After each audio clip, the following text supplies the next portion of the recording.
रात के साए हमेशा छिपे रहते हैं, पर जब ये साए जीवित हो जाएं, तब बचकर कैसे जाया जाता है। आज की कहानी एक ऐसे गांव की है जिसका नाम किसी नक्शे पर नहीं मिलता।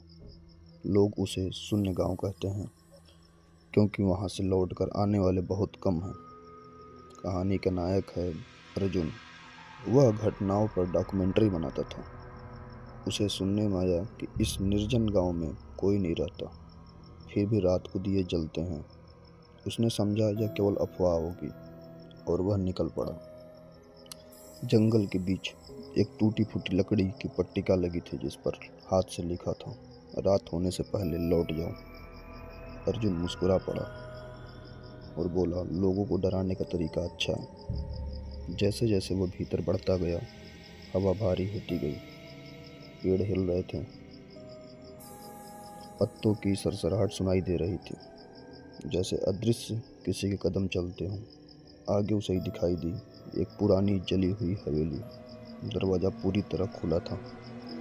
अंदर कदम रखते ही मिट्टी, जली लकड़ी और अजीब सी गंध का मिला जुला एहसास हुआ। दीवारों पर पुरानी तस्वीरें टंगी थीं।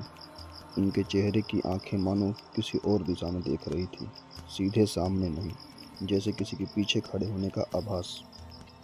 अर्जुन ने एक तस्वीर पर प्रकाश डाला। नीचे लिखा था, पीछे मत मुड़ना। उसने पीछे मुड़कर देखा, वहां कोई नहीं था, पर हवा अचानक बर्फ से ठंडी हो चुकी थी। रात उतर आई। अर्जुन ने तय किया कि वह यहीं रुकेगा। उसे डॉक्यूमेंट्री बनाना था। उसने यंत्र चालू कर कहा, मैं अर्जुन शून्य गांव में हूँ। यदि यह रिकॉर्डिंग किसी को मिले तो समझ लेना कि यह कथा झूठी नहीं थी। तभी सीढ़ियों पर कदमों की हल्की आहट हुई। धीरे धीरे एक एक कदम, जैसे कोई नंगे पैर उतर रहा हो। अर्जुन ने आवाज लगाई, कौन है वहाँ? कोई उत्तर नहीं, बस कदमों की आहट रुक गई। और फिर सीढ़ियों के नीचे से आई एक बच्चे की हंसी। उसने टॉर्च जलाया, लेकिन कोई दिखाई नहीं दिया। लेकिन मिट्टी पर छोटे छोटे गीले पैरों के निशान बने थे, जो हवेली के पिछवाड़े वाले बंद कमरे की ओर जा रहे थे। दरवाजा बंद था, उस पर खून से लिखा था, अंदर जो है वह जीवित नहीं है। अर्जुन ने दरवाजे को धक्का दिया। दरवाजा नहीं खुला। उसी क्षण पीछे से फिर वही बच्चे की हंसी। अर्जुन ने पलट कर देखा और उसका सांसों का प्रवाह थम गया। उसके पीछे जमीन पर बैठा एक छोटा सा बच्चा था, जिसका चेहरा दिखाई नहीं दे रहा था। बाल आगे झूल रहे थे। बच्चे ने धीमी आवाज में पूछा, क्या तुम कहानी सुनने आए हो या कहानी का हिस्सा बनने? अर्जुन ने कांपते हुए पूछा, तुम यहाँ अकेले क्या कर रहे हो? बच्चा बोला, यहाँ कोई अकेला नहीं रहता, रात में सब आ जाते हैं। और धीरे धीरे उसने सिर ऊपर उठाया। उसका आधा चेहरा जला हुआ था, आंखों की जगह काले खाली गड्ढे थे। बच्चे ने कहना शुरू किया, एक रात पूरे गांव को जला दिया गया। लोगों को जीवित हुए कमरों में बंद कर आग लगा दी गई। उनकी चीखें आज भी यहीं कैद हैं। अर्जुन ने पूछा, किसने जलाया? बच्चा मुस्कुराया और बोला, जो बिना डरे यहाँ रहता है उसी ने। अर्जुन कुछ समझ नहीं पाया। बच्चा बोला, वह गांव को छोड़कर नहीं गया, वह स्वयं गांव बन गया। यह कहकर बच्चा धुआं सा विलीन हो गया, केवल जलने की गंध छोड़कर। अर्जुन अब समझ गया, यह केवल भूत नहीं, यह जगह स्वयं जीवित है। अर्जुन भागा, बाहर निकलना चाहा। गांव का फाटक बंद, सभी रास्ते एक ही स्थान पर आकर रुके थे, मानो किसी ने पूरे गांव को घेरे में ले लिया हो।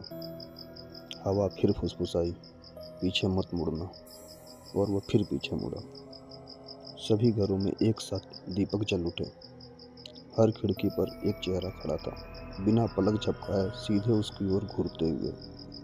हवेली के बीचों बीच एक कमरा था, जहां वह अभी तक नहीं गया था। दरवाजा अपने आप धीरे से खुल गया। अंदर एक कुर्सी, एक बड़ा दर्पण और नीचे लिखा था, यहाँ जो दिखेगा वही सत्य है। अर्जुन ने दर्पण में देखा। पहले तो अपना चेहरा दिखा, फिर धीरे धीरे उसके पीछे जले झुलसे विकृत लोग दिखाई देने लगे, जिनके चेहरे नहीं थे। उनमें से एक स्वर उठा, तुम डॉक्यूमेंट्री बनाने आए थे ना, अब तुम खुद डॉक्यूमेंट्री बनोगे। अर्जुन चिल्लाया। दरपट चकनाचूर हो गया। पूरा कमरा अंधकार में डूब गया। रिकॉर्डर में अंतिम आवाज़ यही सुनी गई, यदि यह पट्टी किसी को मिले तो शून्य गांव मत आना, यहाँ कोई नहीं रहता, पर सब यही हैं। फिर एक फुसफुसाहट, अब तुम भी। आज तक अर्जुन का कोई पता नहीं चला, केवल उसका कैमरा मिला जिसमें अंतिम दृश्य में हवा में जैसे शब्द उभरे थे, रात के साए किसी को छोड़ते नहीं हैं। दोस्तों, कहानी कैसी लगी कमेंट में ज़रूर बताइएगा। धन्यवाद।